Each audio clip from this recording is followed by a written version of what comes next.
So thank you for inviting me. We have a lot of stuff to cover in a short time. So I just want to let everyone know that I'm available for questions.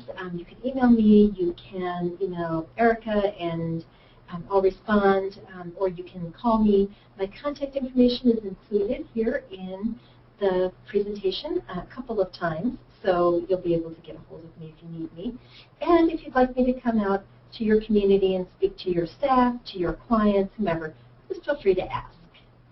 So I'll show you my contact information the first time here, and it will show up again.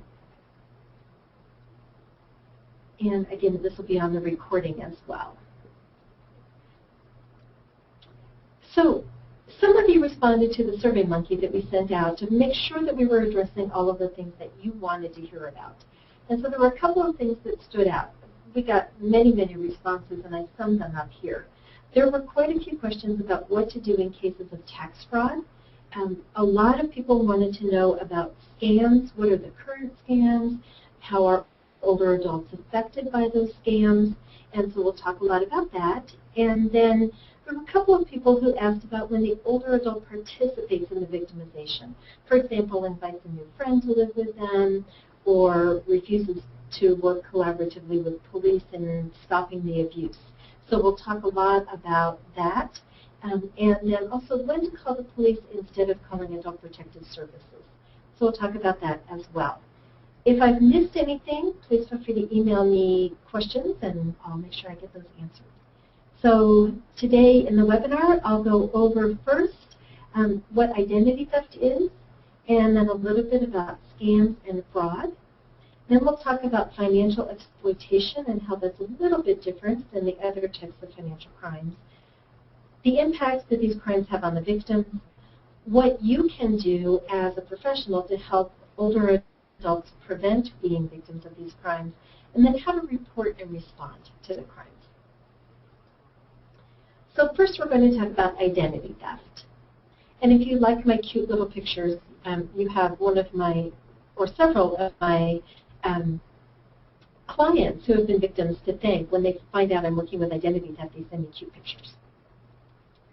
Okay, so this is the first one of those videos. This is an example of identity theft.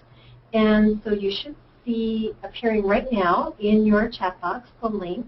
And if you would just click on that link, that would be great. I'm going to click on it, but if you want to hear it, you will also have to click on that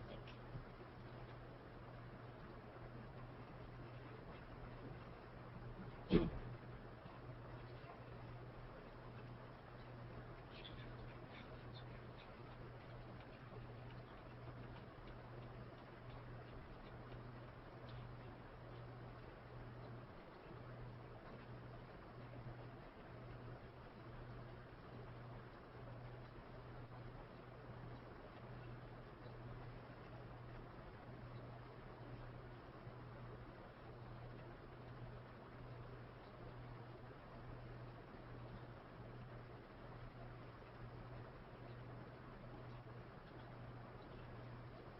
Okay, I hope everyone's had a chance to look at that.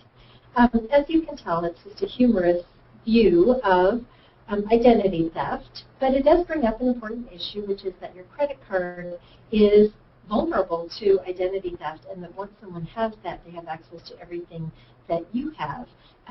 I found out a little piece of information that I was not aware of, is that in Vegas, as well as in many casinos here in Colorado, all you have to provide to open a line of credit for up to $20,000 at a casino is your credit card, not your ID, not your driver's license, just your credit card. Some casinos will go up as high as $200,000 without asking to see ID. So just to warn you about being safe with your credit card. So the types of identity theft that we see can be put into several different categories. The one that most people know about is financial identity theft. And that's when someone steals your credit card, your debit card, your bank account information, your social security number, or something else with the purpose of gaining credit or gaining money in your name. A second is social security number theft for work, benefits, or tax fraud. And that's when somebody steals your social security number and works under your social security number. Usually when that person is working under your Social Security number, they're not paying taxes, which makes you responsible for the taxes on the job that they've been doing, or they steal the Social Security number to receive benefits, veterans benefits, housing benefits, food stamps, or to perpetrate tax fraud. And we'll talk a little bit more about tax fraud later. And then there's what's called benefits identity theft, where it's specific to stealing someone's identity. This is usually something we see with older adults, stealing their identity for the purpose of gaining some sort of government-issued benefit. There's medical identity theft. We won't go into great detail about this, but if any of you are concerned about this with your client base, I would love to come in and talk with you or to do another webinar just on medical identity theft, because it is one of the fastest growing concerns around identity theft that we have here in Colorado, and it's quite deadly.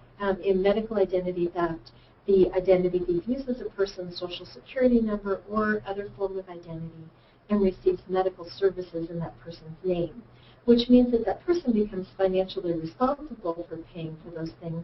But it also means that whatever happened with that identity thief, that medical history now becomes merged with the medical history of the victim.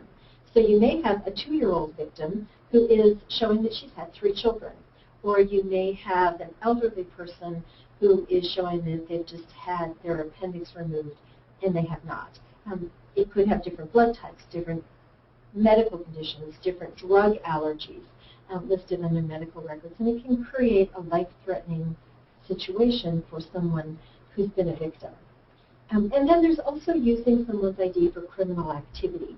And that's when someone perpetrates a crime, and when they're arrested, they use the victim's name and the victim's ID instead of their own. So you don't know that you have a criminal history out there. You're pulled over for speeding or something like that, and the officer comes up and arrests you because there are 3 warrants for homicides out in your name because someone else has used your name. It could also be that you're on a terrorist watch list or a no-fly list because of someone else using your name during an arrest. So those are the basic types of identity theft. We'll talk a little bit about each one of them as we go along, but mostly we'll focus on the ones that affect older adults most often.